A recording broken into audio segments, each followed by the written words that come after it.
किया है कि हर लोग पूछता है एक फेस तो चाहिए, तुम्हारा फेस कौन है।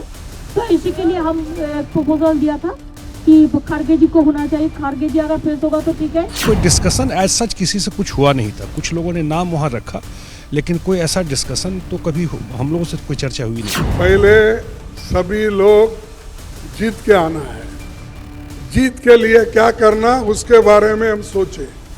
कौन प्राइम मिनिस्टर बनना ये बाद में की बात है। आने वाला समय में भी इंडिया गठबंधन में श्री नीतीश कुमार जी के बिना इस गठबंधन का कोई दूर दूर तक औचित्य नहीं है। बिना उनके तो ये गठबंधन बना ही नहीं। इंडिया अलायंस का हर घटक दल महत्वपूर्ण है। नीतीश जी एक राज्य के मुख्यमंत्री हैं, सूत्रधारों में से एक हैं। बिल्कुल बिना उनके कोई कल्पना नहीं हो सकती।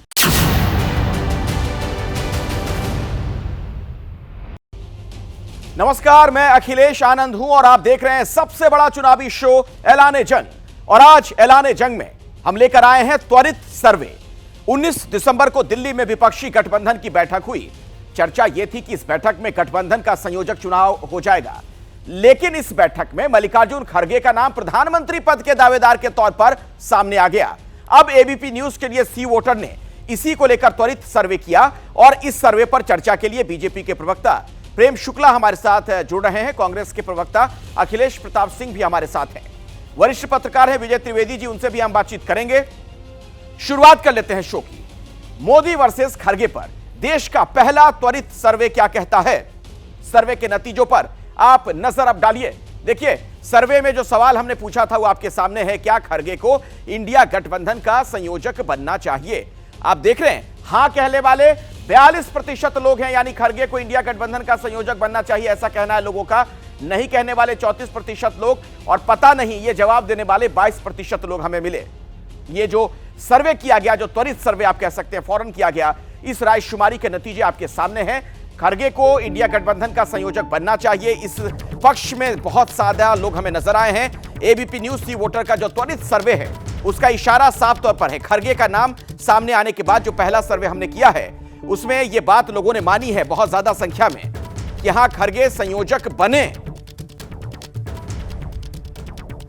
और आपको हम बता दें, आंकड़ा जो है थोड़ा बदल गया है। 42 से ये 44 तक पहुंच गया है। खड़गे को संयोजक बनाना चाहिए ऐसा कहने वाले 44% लोग हमें मिले हैं। खड़गे को संयोजक नहीं बनाना चाहिए ऐसा 34% लोगों का कहना था, लेकिन इससे 10% लोग कह रहे हैं कि हां वो संयोजक बने।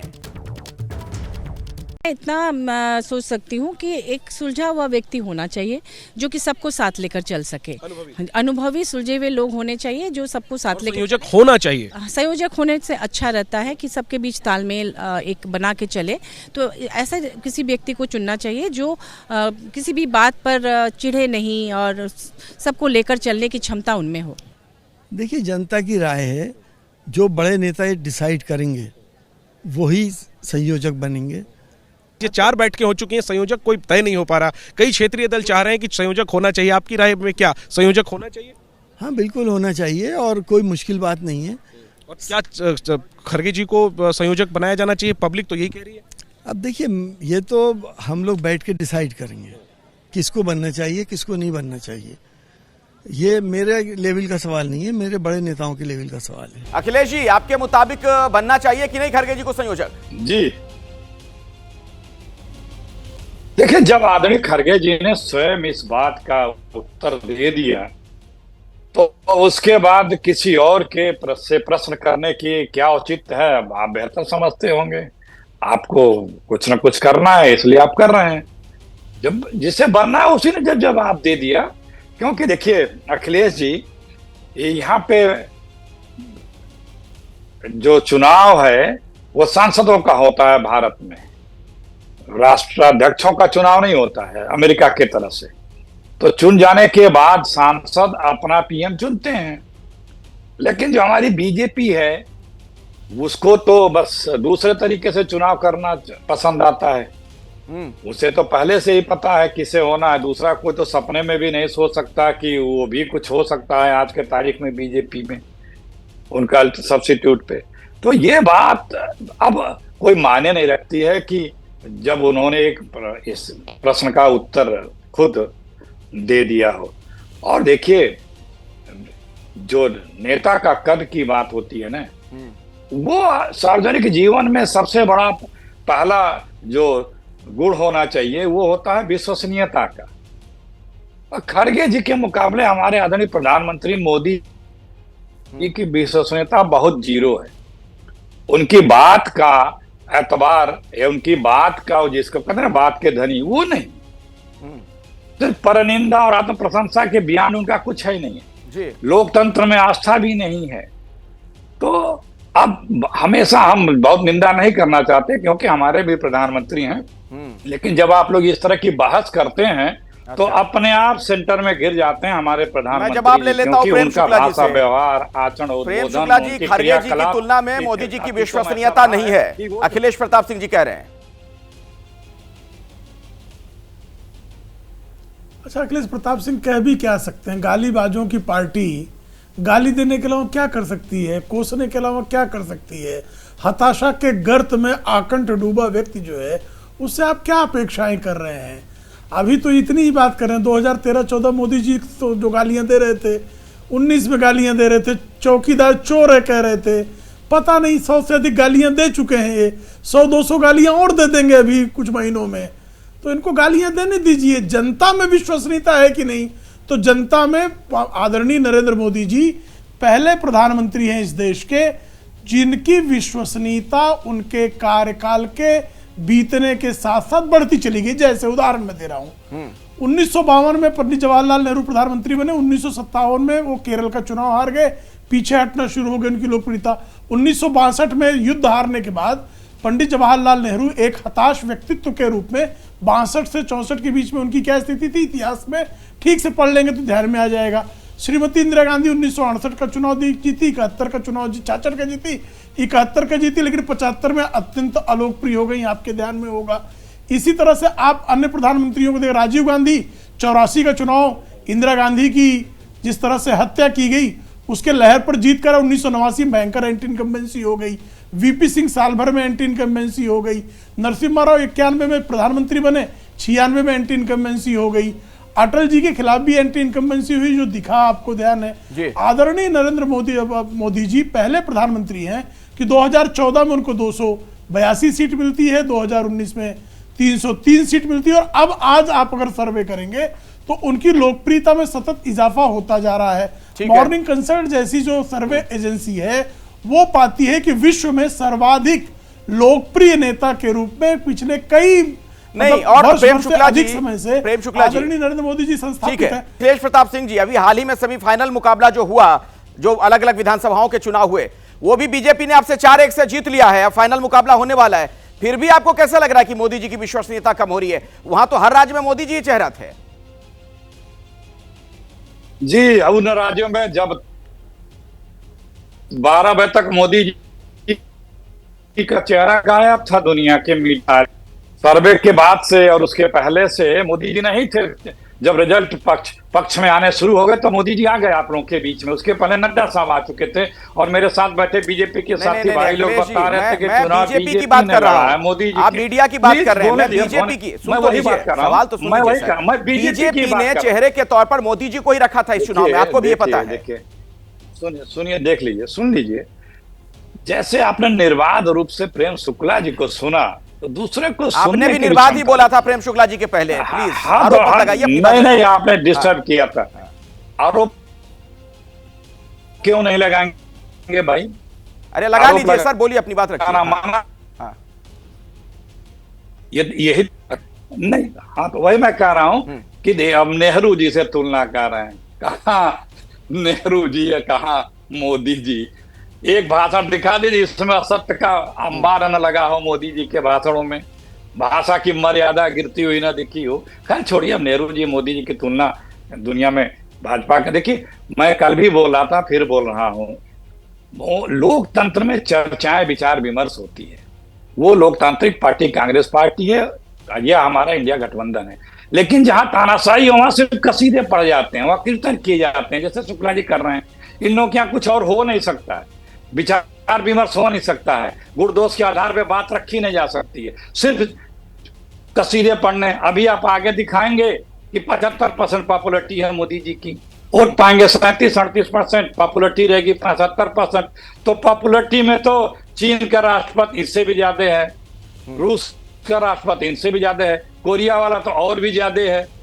बात दरअसल में ये है कि जब आप सार्वजनिक जीवन में हैं, लोकतांत्रिक प्रक्रिया में हैं, तो क्या आप जो भारत का संविधान है उसके अनुरूप पक्ष विपक्ष के प्रति सम्मान रखते हैं, भाव रखते हैं? आज क्या हो रहा है लोकसभा में, किस तरह से गालियां दी गई एक सांसद को, उस सांसद के वो भी हम चर्चा में लाएंगे, उन तमाम चीजों को लाएंगे, लेकिन अब विषय जो है उस पर हम अभी रहते हैं। और मैं विजय त्रिवेदी जी को अब शामिल करना चाहूंगा इस डिबेट में।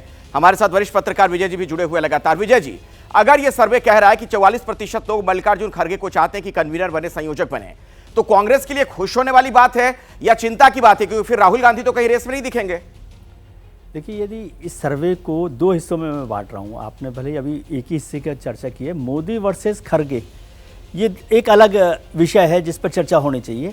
और इंडिया गठबंधन में खड़गे साहब को संयोजक होना चाहिए कि नहीं होना चाहिए, ये एक बड़ा विषय है। मुझे लगता है कि खड़गे साहब इंडिया गठबंधन में सबसे सीनियर लीडर हैं, कांग्रेस के राष्ट्रीय अध्यक्ष हैं, कांग्रेस सबसे बड़ी पार्टी है, और वो एक ऐसे चेहरा हैं इंडिया गठबंधन में जिनकी बात मोटे तौर पर सभी लोग मानेंगे। तो एक ऐसा संयोजक हो सकता है, और फिर वो दलित चेहरा भी है।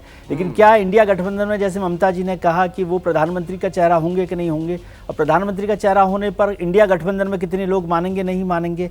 और कांग्रेस में भी ये दुविधा है कि राहुल गांधी जी के मुकाबले में क्या खड़गे साहब को संयोजक बनाना चाहिए कि नहीं बनाना चाहिए। मुझे नहीं लगता कि राहुल गांधी फिलहाल किसी रेस में रहना चाहते हैं, खुद भी नहीं रहना चाहते शायद। तो खड़गे साहब एक बड़ा चेहरा हो सकते हैं और उसका फायदा इंडिया गठबंधन को हो सकता है। ये सिर्फ इंडिया गठबंधन की बात कर रहा हूं, इसको मोदी वर्सेस खड़गे पर यदि हम चर्चा करेंगे तो वो दूसरे स्तर पर होगी। मोदी वर्सेस खड़गे पर एक और त्वरित सर्वे हमने किया है, और सबसे ताजा ये सर्वे अपने दर्शकों को हम बता दें। सवाल देखिए हमने क्या पूछा कि इंडिया में प्रधानमंत्री का चेहरा किसे बनना चाहिए, गठबंधन की बात हमने की है। तो जवाब जो मिला, जो सी वोटर का जो सर्वे है, क्या इशारा करता है? राहुल गांधी ऐसा कहने वाले 27% लोग, मल्लिकार्जुन खड़गे के पक्ष में 14% लोगों ने वोट किया, केजरीवाल 12% लोग कह रहे हैं, नीतीश कुमार 10%, ममता बनर्जी 8% लोगों ने ममता बनर्जी के नाम पर हामी भरी है, और शरद पवार के नाम पर 5%, 24% ऐसी भी जनता है इस सर्वे में शामिल जनता की मैं बात कर रहा हूं जिन्हें यह नहीं पता कि कौन इंडिया में, इंडिया गठबंधन में पीएम का चेहरा बने। लेकिन इस रेस में एक बात साफ तौर पर नजर आ रही है कि राहुल गांधी सबसे आगे दिख रहे हैं बाकी चेहरों की तुलना में। अगर हम देखें खड़गे का नाम सामने आने के बाद, ये पहला सर्वे आप देख रहे हैं एबीपी न्यूज पर, त्वरित सर्वे, और उसके जो नतीजे हैं उससे कई गंभीर सवाल भी खड़े होते हैं। विपक्ष में प्रधानमंत्री की पहली पसंद के तौर पर राहुल गांधी नजर आ रहे हैं। ये सब बातें हम जब एक दफे जीत जाएंगे फिर करेंगे। तो लक्ष्य अभी जीतने का है, लक्ष्य साथ चलने का है। Rahul is a young man, खड़गे is a wise man, both have their own quality. मेरी कोई इस पे राय नहीं है, इसमें राय खड़गे जी और पूरी इंडिया अलायंस की होगी, और इस पे हमको टिप्पणी भी नहीं करनी चाहिए। ये तो हम लोग बैठ के डिसाइड करेंगे किसको बनना चाहिए, किसको नहीं बनना चाहिए। ये मेरे लेवल का सवाल नहीं है, मेरे बड़े नेताओं के लेवल का सवाल है। इलेक्शन हो जान दिए, उस वक्त जो परिस्थितियां होंगी उसमें तय कर लिया जाएगा। इंडिया गठबंधन के बाद बहुत बड़े बड़े बहुत चेहरे हैं, ऐसे चेहरे हैं जिनके इंटरनेशनल वैल्यू है और ज़मीन से उठ के आए हैं, तो वो कोई मसला नहीं है। सर्वसम्मति से किसी न किसी को चुन लिया जाएगा और उसमें कहीं कोई परेशानी नहीं है। हम लोग अलायंस में हैं और सभी कैंडिडेट्स अपने अपने जगह पे काफ़ी सक्षम हैं और उन्होंने काफ़ी लंबी भूमिका भी निभाई है और प्रिय है लोगों के। तो इसलिए अंतिम निर्णय तो तभी होगा जब सीट्स जीते जाएंगे। और जैसा कि खड़गे जी ने भी प्रेस कॉन्फ्रेंस में उस दिन बताया कि सबसे पहले हम चुनाव लड़ेंगे और कोशिश करेंगे कि गठबंधन के लोग मिलकर ज़्यादा से ज़्यादा सीटें लाएं, आपस में तालमेल रखें, जहां जो पार्टी सक्षम है, ज़्यादा स्ट्रॉन्ग है, उनको ज़्यादा से ज़्यादा सीटें मिले और उसके बाद मिल बैठ के तय किया जाएगा कि इन सब के बीच में कौन प्रधानमंत्री के रूप में चुने जाएंगे। राहुल गांधी जी के लिए मुद्दा ये नहीं कि प्रधानमंत्री कौन बनेगा, उनके लिए मुद्दा यह है कि लोकतंत्र बचेगा या नहीं बचेगा, संविधान बचेगा या नहीं बचेगा। और मीटिंग्स में इस तरह के तमाम प्रस्ताव रखे जाते हैं। अंत में चुनाव के बाद देखा जाएगा कि कौन नेता चुना जाएगा। ये भाजपा इतना परेशान क्यों है इंडिया अलायंस से? अखिलेश जी पे टिप्पणी, नीतीश जी पे टिप्पणी, ममता जी पे टिप्पणी, इतना परेशान क्यों है? सदन के अंदर गृह मंत्री जी इंडिया को घमंडिया बोल रहे हैं, इतना परेशान क्यों है भाई? आइए सीधे मैं आपको लिए चलता हूं अखिलेश प्रताप सिंह जी के पास। कांग्रेस के नेता हमारे साथ लगातार जुड़े हुए हैं। अखिलेश जी, अब तो आप खुश हो जाइए, विपक्षी दलों के जो तमाम महारथी हैं उसमें राहुल गांधी इस रेस में सबसे आगे नजर आ रहे हैं। इस सर्वे के मुताबिक पीएम उम्मीदवारी की बात हो रही है।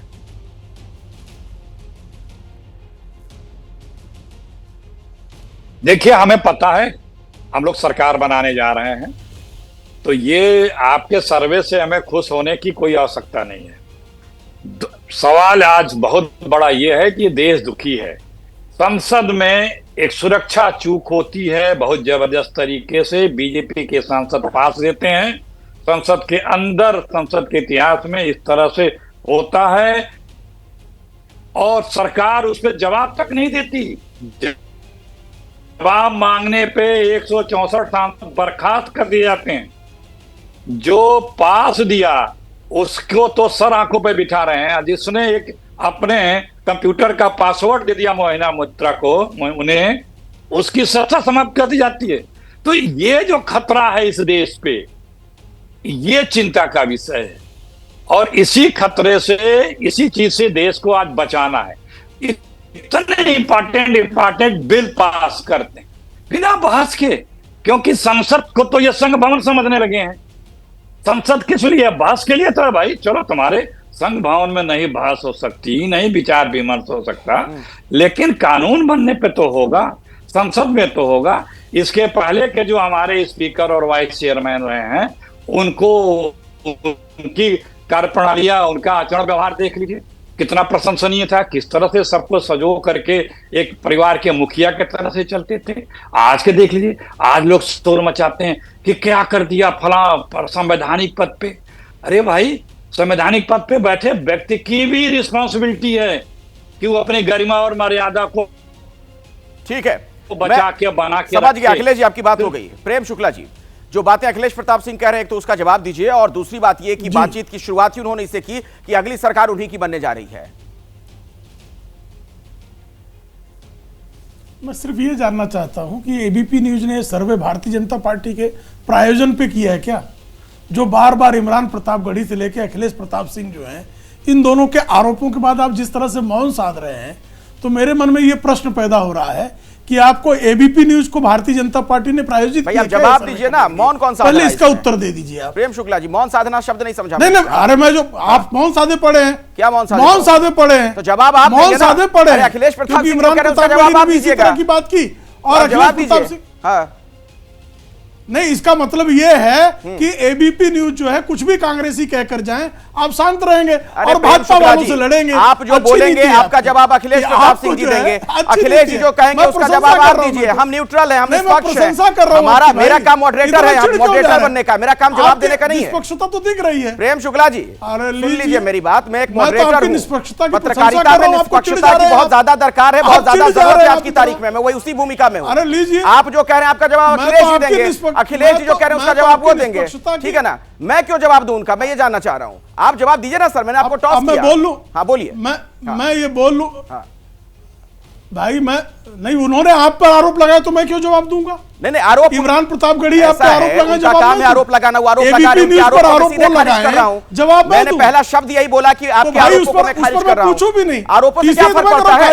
वो तो आपके मन की बात नहीं कहूंगा तो आप मेरे ऊपर आरोप लगा देंगे। अखिलेश जी के मन की बात नहीं कहूंगा, वो मेरे ऊपर आरोप लगा देंगे। मुझे इससे फर्क नहीं पड़ता है। अपनी बात रखिए प्रेम शुक्ला जी। मेरी प्रशंसा ये मेरे लिए तमगा है, ये मेरे लिए खुशी की बात है कि मेरे ऊपर सवाल खड़े करिए आप लोग। चलिए ठीक है, प्रेम शुक्ला जी रखिए अपनी बात, मुद्दे पे आइए। मैं तो आपके मैं मुद्दे पे ही आ रहा हूं। जो सुप्रीम कोर्ट सर्टिफाइड झूठे जो हैं, वो बार-बार लोकतंत्र की जो दुहाई देते हैं, लोकतंत्र नहीं समाप्त हो रहा है, लोकतंत्र और पुष्ट हो रहा है, लेकिन वंशतंत्र और लूट तंत्र जो है वो समाप्त हो रहा है। जिन पर 400 बीसी का मुकदमा चल रहा है, वो 400 बीसी के मुकदमे वालों की 400 बीसी नहीं चलने पा रही है। इसलिए अत्यंत हताश हैं। जहां तक लोकसभा की बात है, लोकसभा और राज्यसभा में जिन्होंने हुल्लड़ मचाया उनको सस्पेंड किया गया है, प्रश्न पूछने वालों को नहीं सस्पेंड किया गया। और कर्नाटक की विधानसभा में एक अनजान व्यक्ति विधानसभा में जाकर बैठ जाता है, लंबे समय तक बैठे रहता है, कुछ घंटे के बाद समझ में आता है कि अजनबी व्यक्ति घुस गया। उस पर बताइए कांग्रेस में क्या कार्रवाई हुई? कांग्रेस की सरकार थी, क्या कार्रवाई कर दी? जरा अखिलेश प्रताप सिंह जवाब दे दे, जवाब इनके पास दीजिए उत्तर हो अखिलेश तो। जी। यहाँ तो कार्रवाई सुनिश्चित है। लोकसभा अध्यक्ष जो कस्टोडियन है, मेरी बात पूरी हो जाने दीजिए, लोकसभा अध्यक्ष जो कस्टोडियन है उन्होंने जांच का आदेश दिया, उसके ऊपर जो है एक उच्च स्तरीय जांच समिति बनी, उस जांच समिति जो है सबकी जांच कर रही है। जहां तक महुआ मोइत्रा की बात कर रहे हैं, एथिक्स कमेटी ने पहले नोट फॉर क्वेश्चन के आधार पर जिस तरह से फैसले दिए थे, ठीक उसी तरह का फैसला जब महुआ मोइत्रा स्वयं स्वीकार रही हैं कि पासवर्ड देने के बाद उन्होंने उनसे सामने फेवर लिया है और एथिक्स कमेटी के सामने ठीक है, आपने बहुत विस्तार से अपनी बात रखी प्रेम शुक्ला जी, उन तमाम सवालों के जवाब। स्टेट पार्टनर उत्तर प्रदेश सरकार। ब्रेक के बाद प्रेजेंटेड बाय मोंगिया स्टील, मजबूत देश का मजबूत सरिया।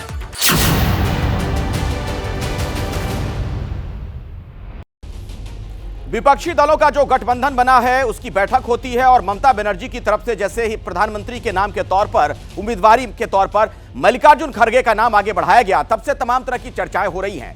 हमने एक त्वरित सर्वे किया है, इसके बाद फौरन हम लोगों के बीच पहुंचे।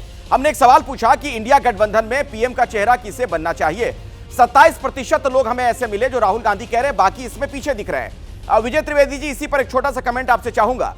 क्या इसका मतलब यह भी हो सकता है कि जो बाकी दल हैं गठबंधन के, उसमें राहुल गांधी की स्वीकार्यता भी इसी तुलना में हो जाएगी? देखिए, कल जब इंडिया गठबंधन की बैठक हुई है उसमें ममता बनर्जी और अरविंद केजरीवाल जी ने जो सपोर्ट किया और खड़गे साहब का नाम आगे किया, यही इस बात को बताता है कि इंडिया गठबंधन के जो नेता हैं, खासतौर से ममता जी, केजरीवाल जी या और लोग भी, वो राहुल गांधी को इस लड़ाई में आगे नहीं रखना चाहते हैं। गांधी परिवार को ही आगे नहीं रखना चाहते, लेकिन राहुल गांधी जी का जिक्र करें तो राहुल गांधी इस लड़ाई में आगे ना आए, इसलिए ममता जी ने बहुत ही राजनीतिक समझदारी दिखाते हुए खड़गे साहब का नाम आगे कर दिया, क्योंकि इंडिया गठबंधन समझता है कि भारतीय जनता पार्टी के लिए एक बहुत आक्रामक मोहरा मिल जाएगा राहुल गांधी को अगर आगे किया गया, गांधी परिवार को आगे किया। अभी आपने देखा कि जब ये मिमिक्री का जो मसला आया कि कल्याण बनर्जी ने मिमिक्री की, लेकिन भारतीय जनता पार्टी पूरी तरह से कांग्रेस और राहुल गांधी पर आक्रामक है। राहुल गांधी ने वीडियो बनाया होगा लेकिन मिमिक्री तो नहीं की है, लेकिन पूरी लड़ाई राहुल गांधी में बात करूंगा, एक ब्रेक लेना पड़ेगा। दरअसल कहा यह भी जा रहा है, जिस तरफ आप इशारा कर रहे थे कि ममता बनर्जी ने जो मल्लिकार्जुन खड़गे का नाम आगे बढ़ाया है, कहीं कोई खेला तो नहीं कर रही है वो, पश्चिम बंगाल में जो कहते हैं ना खेला होवे, इस पर भी बातचीत होगी। और इस सर्वे में कुछ और महत्वपूर्ण सवाल हैं जिनके नतीजे चौंकाने वाले हैं। हमने एक त्वरित सर्वे किया है, जैसे ही मल्लिकार्जुन खड़गे का नाम प्रधानमंत्री की उम्मीदवारी के तौर पर सामने आया, ममता बनर्जी की तरफ से सामने रखा गया, अरविंद केजरीवाल की तरफ से उसे सेकंड किया गया, उसके बाद जो कई सवाल खड़े हुए, हमने कुछ सवाल जनता से भी पूछे हैं। एक सवाल हमने ये पूछा कि आखिर विपक्ष को किस मुद्दे पर लोकसभा का चुनाव लड़ना चाहिए। तो सी वोटर ने जो रायशुमारी की उसमें 34% ऐसे लोग हमें मिले, उनका यह कहना था बेरोजगारी मुद्दा होना चाहिए। महंगाई, ऐसा कहने वाले 25% लोग मिले। जाति जनगणना 11% लोगों का कहना था। हिंदुत्व, ऐसा 11% लोगों का कहना था। राष्ट्रवाद 7% और पता नहीं, ऐसा कहने वाले 12% लोग हमें मिले। यानी अगर आप देखें तो जनता के जो बुनियादी मुद्दे होते हैं, बेरोजगारी, महंगाई, ये सारी चीजें सबसे ऊपर हैं। लोगों को लगता है कि चुनाव में यह बड़ा मुद्दा होना चाहिए और विपक्ष के लिए खास तौर पर। अब इसी पर हम बातचीत करेंगे अपने मेहमानों से। और अखिलेश जी, आप ही के पास में आना चाहूंगा इस सवाल के साथ। यह बताइए मुझे जरा, जनता को यह साफ तौर पर लग रहा है कि बेरोजगारी बड़ा मुद्दा होना चाहिए, महंगाई बड़ा मुद्दा होना चाहिए, आप लोग इसकी बात करते भी रहे। ऐसे में हाल के दिनों में जो घटनाक्रम देखने को मिला, कहीं ऐसा तो नहीं कि आप लोग डिरेल हो गए? सवाल का संदर्भ मेरा यह है दरअसल कि जब तमाम सांसदों को सस्पेंड किया गया, निलंबित किया गया, तो आप लोग कह रहे थे कि बुलडोज कर रही है सरकार। उस मुद्दे के साथ ही जाते ना, बुनियादी मुद्दों पर ही रहते। ये मिमिक्री वगैरह वाली चीजें, नाटकीयता, आपने तो एक तरीके से ऐसा लग रहा है कि आप लोगों ने सेल्फ गोल कर लिया, मुद्दे को आपने एक तरह से मौका दिया कि इस मुद्दे को आप हटा दीजिए यहां से, सीन से। आपको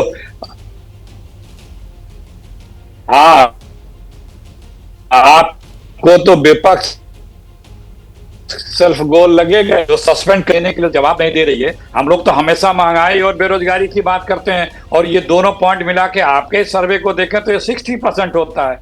इसी से अंदाजा लगा लीजिए कि मोदी जी का क्या हश्र होने वाला है आगे आने वाले चुनाव में। ये अभी बता रहे थे बीजेपी के हमारे मित्र कि लोकतंत्र मजबूत हुआ। अभी 3 राज्यों के मुख्यमंत्री चयन में नागपुर घराने की पर्ची आपने देखी होगी। पर्ची खुलने के बाद जो स्वयं के दावेदार लोग थे वो किस तरह से गस खा के गिरते दिखे थे। लोकतंत्र को मजबूत होते ही देखा ही गया वहां पे। इतना लोकतंत्र को मजबूत करने की बात है तो भाजपा का कोई नेता आज बोल के कह देना कि हम सांसद चुनेंगे अपना नेता भाजपा का, वो प्रधानमंत्री चुनेगा, कोई बोल के देख ले। हम लोग तो बोल रहे हैं कि सांसद चुन के आएंगे, वो प्रधानमंत्री चुनेंगे, ये बोल के देख लें एक बार, पार्टी में भी रह पाएगा कोई? क्योंकि यहाँ पे लोकतंत्र है, वहां तानाशाही है। तानाशाही में कीर्तन क्या, कीर्तन ही कीर्तन होता है, वहां विचार विमर्श, अभिव्यक्ति, ये सब नहीं होता है। सवाल मेरा ये था, जनता ये कह रही है कि बेरोजगारी को आप मुद्दा बनाइए, विपक्ष अगर चुनाव लड़े किस मुद्दे को, तो बेरोजगारी सबसे बड़े मुद्दे के तौर पर इस सर्वे में जो इशारा है वो मैं कह रहा हूं।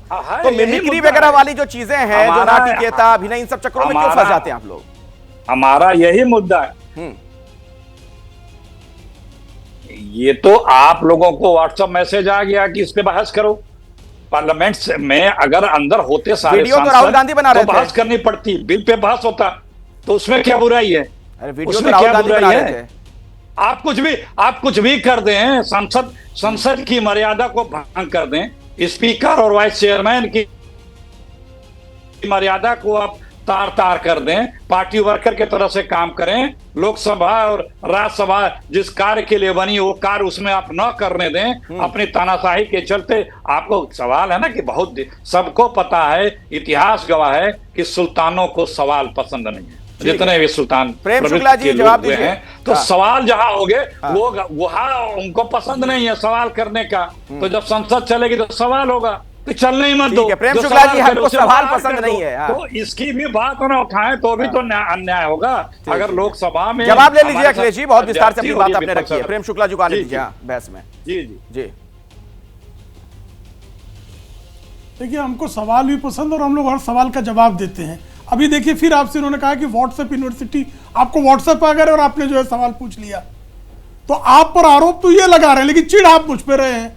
तो इतना अंतर सवाल आप कह रहे हैं विचलित में हूं, मैं बिल्कुल विचलित नहीं। शुक्ला जी, विचलित कांग्रेस के प्रवक्ता और आप हैं, दो जन विचलित हैं इसमें। मैं अभी आपसे कहा ना इन्होंने कि अखिलेश जी भी मुझ पर हमले कर रहे हैं, स्वीकार कर रहा हूं, आप भी कर सकते हैं, मुझे कोई दिक्कत नहीं है सर। मेरी जवाबदेही और जिम्मेदारी जनता के प्रति, आप लोगों के प्रति नहीं है, ना अखिलेश जी के प्रति है ना आपके प्रति है। मेरी जनता के प्रति जवाबदेही है, मैं उनका वकील हूँ। मैं तो मान ही नहीं रहा मेरे प्रति होने की।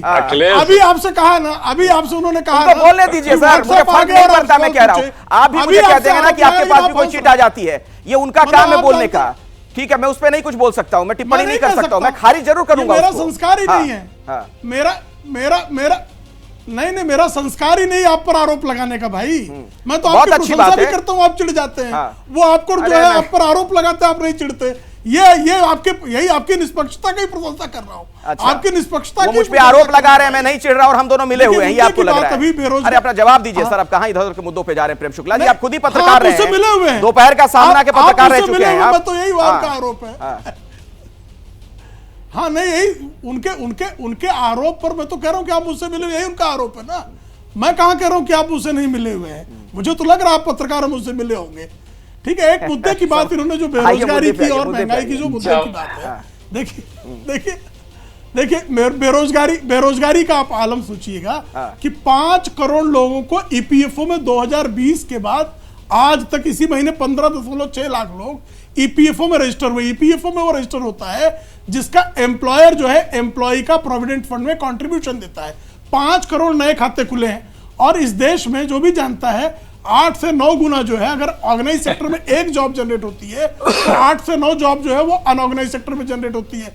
तो 45 करोड़ जो है स्वाभाविक तौर पर 2020 के पास जॉब जनरेट हुई होगी, ये निश्चित है। ये आंकड़े हैं, ईपीएफओ के आंकड़े हैं। और इसी तरह के आंकड़े, महंगाई 10% का एवरेज जो है, इन्फ्लेशन रेट 2004 से 14 में था और 5 का आज है। और महंगाई बेरोजगारी हमने नियंत्रित की है, इसका तस्दीक जो है 3 राज्यों के चुनाव ने किए। ये महंगाई बेरोजगारी के मुद्दे पे चुनाव लड़ रहे थे ना, राजस्थान ये हार गए, छत्तीसगढ़ ये हार गए और मध्य प्रदेश में अपनी सरकार जो है प्रचंड बहुमत से लेकर आए। जो जनादेश है वो आपके पक्ष में तो नहीं जा रहा है। यही जो मुकाबला भी हुआ सेमीफाइनल का, 5 राज्यों का चुनाव, 1 जीत पाए 4 हार गया।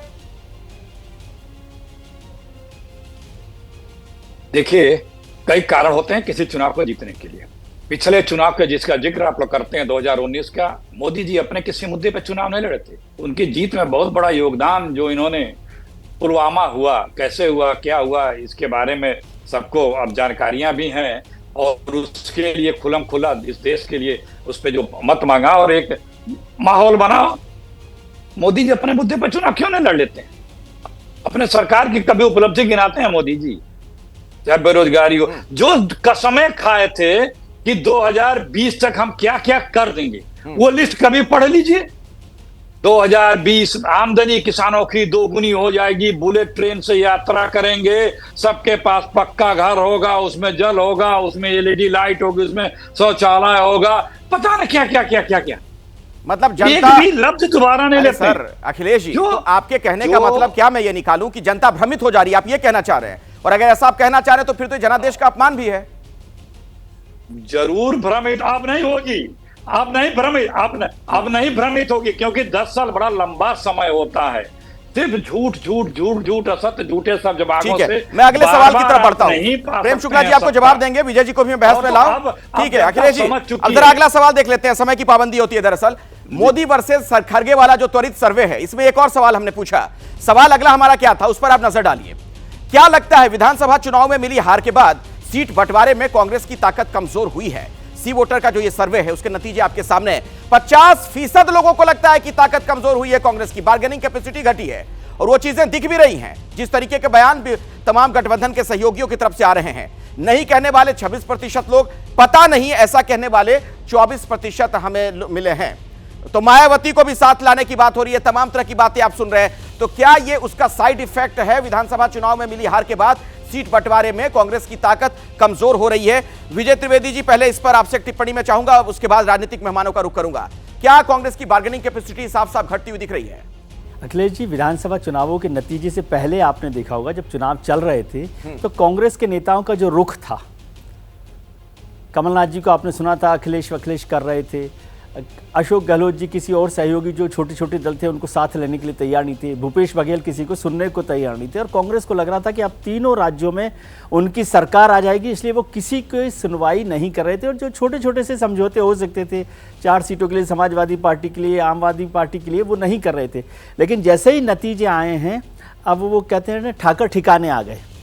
तो अब जो सहयोगी दल है वो उनको कांग्रेस को दबाव में बना रहे हैं, और जो अखिलेश जी हैं या आम आदमी पार्टी ने कहा कि पंजाब में 13 सीटों में कोई सीट नहीं देंगे, तो वो दबाव में आ गए हैं। और कांग्रेस को पता है कि क्षेत्रीय दलों से उसकी लड़ाई में उसकी बड़ा मुश्किल होगा, खासतौर से जहां पर वो अकेली लड़ रही है भारतीय जनता पार्टी से, वहां तो 91% स्ट्राइक रेट है भारतीय जनता पार्टी की, तो वहां मुश्किल है। तो समाजवादी पार्टी हो, टीएमसी हो, आम आदमी पार्टी हो, वहां पर समझौते में कांग्रेस को ही झुकना पड़ेगा, मुझे लगता है इन सभी राज्यों में। ठीक है प्रेम शुक्ला जी, मैं आपके पास आऊं, उससे पहले मुझे अखिलेश जी के पास इसलिए जाना पड़ेगा क्योंकि जो सर्वे है उसका सीधा जो सवाल है उस जवाब उनको देना चाहिए। एक चीज तो साफ दिख रही है अखिलेश जी कि आप लोगों की ताकत जो कमजोर हुई उसका आगे भी साइड इफेक्ट देखने को मिलेगा 2024 में। जो आपके सहयोगी हैं वो बाहें मरोड़ने के मूड में दिख रहे हैं मुझे, जिस तरीके के बयान आ रहे हैं। आप ये बताइए सीट शेयरिंग का फॉर्मूला कैसे निकलेगा ऐसे में? देखिए इन राज्यों, इन 4 राज्यों में कांग्रेस पार्टी बीजेपी से 10 लाख से ज्यादा वोट ज्यादा पाई है, पहली बात। दूसरी बात, इन 4 राज्यों में कोई कांग्रेस का कोई अलायंस पार्टनर या कोई और हमारा इंडिया गठबंधन के दल वहां पे वजूद में इस तरह से मजबूती से नहीं है, सिर्फ कांग्रेस ही है। तीसरी बात, ये चुनाव नेशनल लेवल का चुनाव है। नेशनल लेवल पे किस पार्टी को लोग देश में देखना चाहते हैं, कौन देश को बेहतर तरीके से चला सकता है, बार बार नीतीश कुमार जी भी इस बारे में बता चुके हैं। और मोदी जी की जो फेल्योर है, मोदी जी का इस देश में जो एक बोझ बन, मोदी जी इस देश को जिस तरह से हर फील्ड में बर्बाद कर रहे हैं, सिर्फ झूठ बना करके, जो उसका खुलासा हो चुका है, लोग भोग रहे हैं, लोग महसूस कर रहे हैं, उसमें चुनाव होना है। प्रेम शुक्ला जी, भले आप लोग सब चुनाव जीतते चले जाएं, विधानसभा में भी आपको जीत मिल गई, लेकिन अखिलेश जी कह रहे हैं कि मोदी जी का फेल्योर है ये। जी लेकिन दारुण पराभव में भी जय का अहंकार पालने की इनकी जो कला है वो अत्यंत प्रशंसनीय है। ये कितने भी गिरे तो भी टांग ऊपर, एक मुंबईया कहावत है, गिरे तो भी टांग ऊपर। एक आदमी गिर गया, कहा भाई मेरी टांग तो ऊपर है ना, तो ये भाई ठीक है, इनकी टांग ऊपर है तो इनकी टांग ऊपर बनी रहे। ऐसे ही आपकी टांग ऊपर बनी रहेगी साहब, 2024 में भी बनी रहेगी, 2029 में भी बनी रहेगी। इसी तरह से आप टांग ऊपर रखें और गिरते रहें। आपको जो है पिछली बार जो आपको 54 सीटें मिली हैं उसमें सबसे बड़ा जो चंक है वो केरल और पंजाब का है।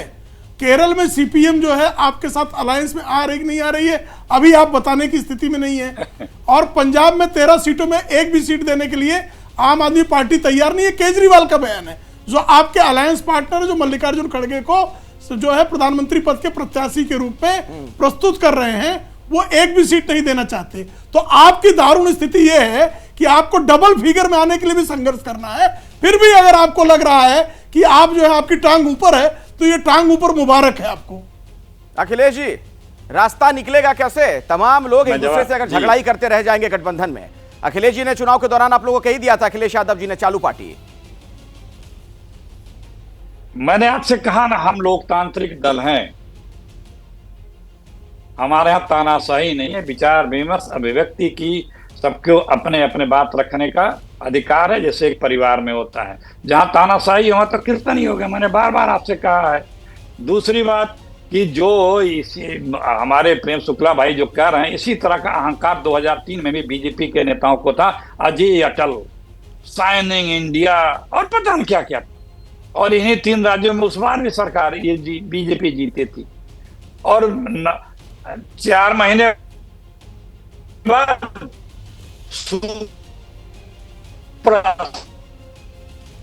आपके ऑडियो में कुछ दिक्कत आ रही है सर, मैं कोशिश करता हूं कि ठीक हो जाए।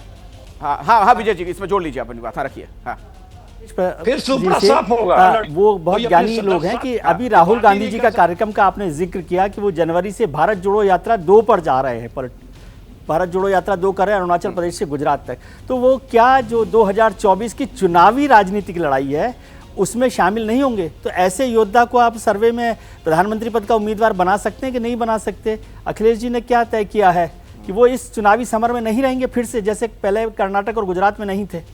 जवाब दीजिए अखिलेश प्रताप सिंह जी। विजय त्रिवेदी जी ने जो सवाल पूछा।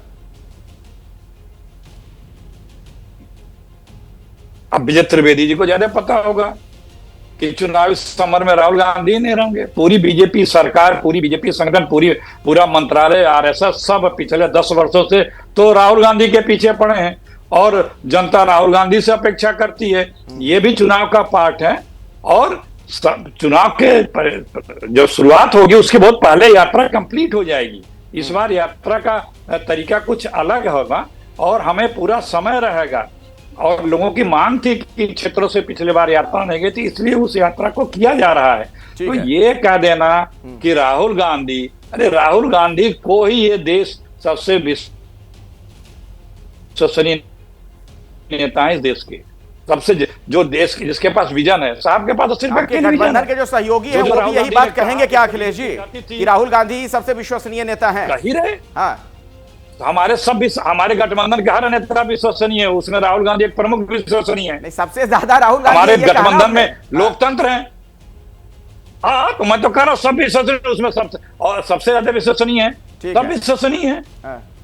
चलिए, अच्छी बात है। जो बोला बाकी लोग क्या कहेंगे। वैसे प्रेम शुक्ला जी, आपको 2003 याद दिलाकर अखिलेश जी अभी डरा रहे थे, और राहुल गांधी यात्रा पर भी निकलने वाले हैं। अभी तो ये लोग जो है विधानसभा चुनाव पहले अखिलेश सिंह बार बार कह रहे थे कि ये 5 राज्य जीत जाएंगे, और इनका कितना दारुण पराभव हुआ। उस पराभव के बाद भी इनका अहंकार चूर नहीं हो रहा है। जब तक ये 0 पे नहीं जाएंगे तब तक इनका अहंकार खत्म होने वाला नहीं है। तो ईश्वर जो है इनका अहंकार इसी तरह बनाए रखे, राहुल गांधी का अहंकार इसी तरह बनाए रखे। इनके नेता जो है बारंबार सबका अपमान करें, जैसे अखिलेश यादव जी का अपमान किया, और अपेक्षा इनसे कह रहे, जनता कर रही है। भाई केजरीवाल उपेक्षा राहुल गांधी कर रहे हैं, मल्लिकार्जुन खड़गे का नाम पेश कर रहे हैं। ममता बनर्जी राहुल गांधी का नाम लेने को तैयार नहीं है, वो मल्लिकार्जुन खड़गे का नाम ले रही हैं। आपके इंडी अलायंस के साथी ही जब श्रीमान राहुल गांधी का अपेक्षा करने की बजाय उपेक्षा करने पर आमादा है, उसके बाद भी अगर आपको अहंकार है कि जनता आपके साथ है, तो आप इसी अहंकार में चूर रही है। ये अहंकार आपको मुबारक हो। अच्छा अखिलेश जी, एक बात बताइए, आप तो पुराने नेता हैं, धाकड़ नेता हैं, कई पुराने नेताओं को आप देख समझ चुके हैं। ये ममता बनर्जी ने मल्लिकार्जुन खड़गे का नाम जब आगे बढ़ा दिया, तो आपको नहीं लग रहा कुछ खेल करने की उन्होंने कोशिश की? आपके मुताबिक राहुल गांधी सबसे विश्वसनीय नेता है, तो राहुल गांधी का नाम भी तो बढ़ाया जा सकता था पीएम के उम्मीदवार के तौर पर। मैंने आपसे कहा ना कि हमारे इंडिया गठबंधन लोकतंत्र में है, लोकतंत्र में आस्था रखने वाला गठबंधन है। बीजेपी का कोई नेता या आप या कोई कहने दे कि हम सांसद मुख्य प्रधानमंत्री चुनेंगे, भाई राष्ट्रपति प्रणाली तो है नहीं। सांसद ही पीएम चुनते हैं। कोई सपने में भी कह दे बीजेपी का कोई नेता अदना से लेके आला तक चलिए, कि नहीं तो मतलब हम ममता चुन के बनर्जी आए ने हैं, जो तो कहा अपना वो नेता ठीक मानते चुनेंगे। हैं आप?